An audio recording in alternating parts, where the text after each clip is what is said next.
এইখানে প্রতিনিয়ত মানুষ এখানে আহত হচ্ছে, ঘন্টার পর ঘন্টা সারাদিন মানুষের রাস্তায় পার হয়ে যাচ্ছে। এটা ভোগান্তির কারণ হয়ে গেছে। এখানে আসলে আমরা দাঁড়িয়েছি, আপনারা জানেন যে দীর্ঘদিন একটা মূল সড়ক, এখানে যেই পরিমাণ এখানে লক্ষ লক্ষ মানুষ প্রতিদিন এখান থেকে যাতায়াত করে, এই টুঙ্গি এবং এই আবদুল্লাপুরের একদম মাঝামাঝি। তো এইখানে প্রতিনিয়ত মানুষ এখানে আহত হচ্ছে এবং কিছু কিছু এমনভাবে মারাত্মক ধরনের আহত হচ্ছে। কিন্তু সংশ্লিষ্ট যে দপ্তরগুলো, আমরা বিভিন্ন দপ্তরে যোগাযোগ করছি, যে সড়ক বিভাগ এবং সিটি কর্পোরেশন থেকে আমরা যোগাযোগ করছি যে এই রাস্তাটা যেন দ্রুত সংস্কার করা হয়। এবং ওই যে আপনার টুঙ্গি ব্রিজটা, আবদুল্লাপুর আর এবং টুঙ্গি যে তুরাগ নদীর যে ছোটো ব্রিজটা, বেইলি ব্রিজটা, এই বেইলি ব্রিজটা খুবই ঝুঁকিপূর্ণ অবস্থায় রয়েছে। এই ব্রিজটা আমরা দ্রুত সংস্কার সংশ্লিষ্ট দপ্তরগুলোকে দাবি জানাইছি, কিন্তু তারা কোনো কর্ণপাত করতেছে না। তো আমরা আজকের এখান থেকে স্থানীয়রা এখানে মানববন্ধন করছি, এরা প্রতিবাদ জানাচ্ছি যে দ্রুত যেন এই সংস্কারটা করা হয় এবং এই বেইলি ব্রিজ সহ এই রোডটা যেন সংস্কার করা হয়। এখান থেকে স্কুল পড়ুয়া ছাত্রছাত্রীরা এবং কর্মস্থলে যাতায়াত করা বিভিন্ন পেশাজীবী মানুষ এখানে আসা যাওয়া করে। এবং এখানে দেখেন যে আবদুল্লাপুরে এক বড় একটা স্ট্যান্ড কিন্তু এখানে। তো এখান থেকে মানুষ প্রতিনিয়ত এখানে ভোগান্তির শিকার হচ্ছে। তো আমরা সরকারকে এবং সংশ্লিষ্ট যে দপ্তরগুলো, সিটি কর্পোরেশন এবং সড়ক বিভাগ, তাদেরকে বলবো দ্রুত যেন সংস্কারের ব্যবস্থা করা হয় এই রোডটা এবং ব্রিজটা। তারা প্রতিনিয়তই আমাদের বিভিন্ন প্রয়োজনে টঙ্গিতে যেতে হয়। উত্তরা থেকে টঙ্গিতে, অর্থাৎ আবদুল্লাপুর থেকে টঙ্গি পর্যন্ত যে রাস্তাটা আছে, এই রাস্তাটার অবস্থা দীর্ঘদিন যাবত অনেক খারাপ।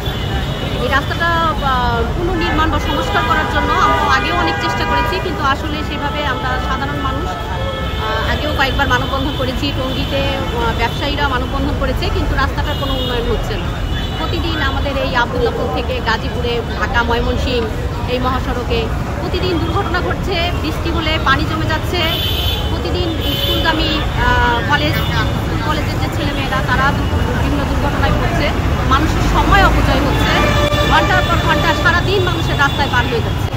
এই সমস্ত সমস্যা সমাধানের জন্য এবং আমাদের সিসি ক্যামেরার কিছু কমতি আছে এখানে, যার কারণে আমাদের নিরাপত্তা বিঘ্নিত হচ্ছে। আমাদের রাস্তায় কিছু লাইটের সমস্যা আছে এবং আমাদের যে বেইলি ব্রিজটা, এই ব্রিজটা যে আমাদের হয়ে গেল, মানে যে উড়াল সড়কটা করার পরে বেইলি ব্রিজটার যে সংস্কার করা দরকার, সেটা আর সংস্কার করা হচ্ছে না। যার কারণে টঙ্গিতে যে ব্যবসায়ীরা, তারা মারাত্মক আকারে ক্ষতিগ্রস্ত হচ্ছেন। আমরা ইচ্ছা করলে টঙ্গিতে যেতে পারছি না যখন তখন। এই সমস্ত সমস্যা সমাধানের জন্য, আসলে উত্তরাবাসী একটু শান্তিতে বসবাস করার জন্য আমরা এই সমস্ত মানুষের পক্ষ থেকে এসে দাঁড়িয়েছি রাস্তায়।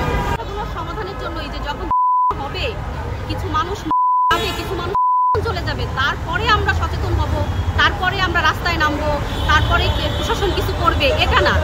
এটা আসলে একটা সম্পূর্ণরূপে সমাধান দরকার। এই জন্যই আসলে যে এই হঠাৎ করে কোনো ঘটে যাওয়ার পরে যেন সংস্কারটা না হয়, বা সেই জন্য প্রশাসন তোড়জোড় না দেয়। প্রশাসন যেন ঘটনাটা ঘটার আগেই যেন প্রতিরোধের ব্যবস্থা নেয়। আবদুল্লাপুরের যেই ব্রিজটি আছে, এই ব্রিজটি মাত্র 6 ফিট ব্রিজ।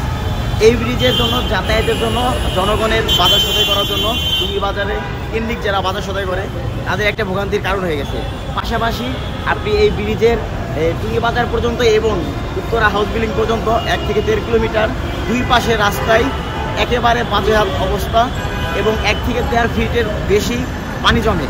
তো আমাদের একটি দাবি, আমাদের এই টুঙ্গি বাজার বা এই টুঙ্গি যে ব্রিজটি আছে আবদুল্লাপুরের, এই ব্রিজটি নির্মাণ কাজ খুব শীঘ্রই যদি করে, তাহলে আমাদের জনগণের মুক্তি হবে এবং এই রাস্তার যে সংস্কার যদি হয়, তাহলে আমাদের উত্তরার যারা বাসিন্দা আছে এবং সাতটি থানা, পাশাপাশি টুঙ্গি পূর্ব থানা এবং পশ্চিম থানার জনগণের একটা ভোগান্তির রেহাই পাবো আমরা।